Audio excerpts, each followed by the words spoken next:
Dinagdagan ni Magdalo Party List Representative Gary Alejano ang reklamong impeachment laban kay Pangulong Duterte. Anya dapat mapatalsik ang Pangulo dahil bigo siyang maipagtanggol ang ating karapatan sa West Philippine Sea at sa Benham Rise. Nakatutok si Tina Panganiban Perez. Territory. No, there's no incursion because may agreement kami.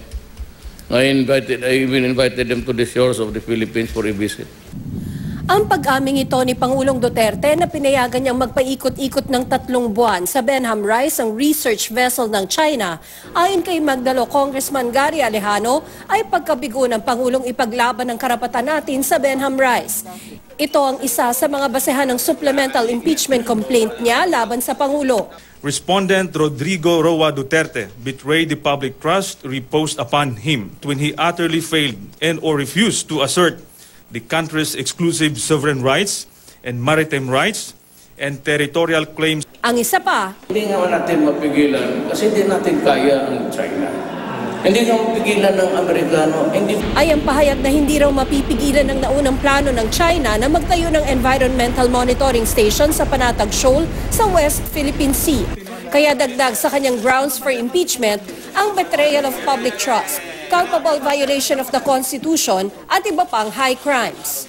Napakasigasig ng Pangulo sa isyong ito noong eleksyon at umabot pa sa puntong ipinagsigawan nito na uutusan ng Philippine Navy na dalhin siya sa West Philippine Sea, magje-jetski upang papuntang Spratlys. Sa kasamaang palad, marami ang nabola. Sabi ni Alejano, malaking bagay para sa mga claim natin sa West Philippine Sea ang pagkapanalo ng Pilipinas sa arbitration court. Pero nabalewala raw ito ng kumiling si Duterte sa China na ilang beses nang himasok sa mga islang nasa 200 nautical mile exclusive economic zone ng Pilipinas. Kumbaga sa basketball, hawak na natin ang bola pero hinayaan pa nating agawin pa. Mapapaisip ka tuloy, hindi kaya benta ang laro. May mga nakausap na raw si Congressman Alejano ng mga kongresistang handang sumuporta sa inihain niyang impeachment complaint. Kapag nakakuha siya ng pirma ng 1/3 ng lahat ng kongresista, hindi na ito diringgin sa Kamara. Didiretso na ito sa Senate Impeachment Court.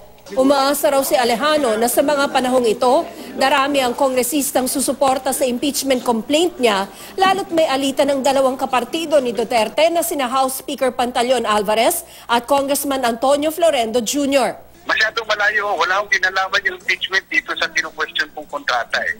Ang isa pa raw factor, ang pagkakatanggal sa chairmanship ng mga kongresistang tumutol sa death penalty bill. Pero duda si House Majority Leader Rodolfo Fariñas na pwedeng maghain ng supplemental complaint sa impeachment.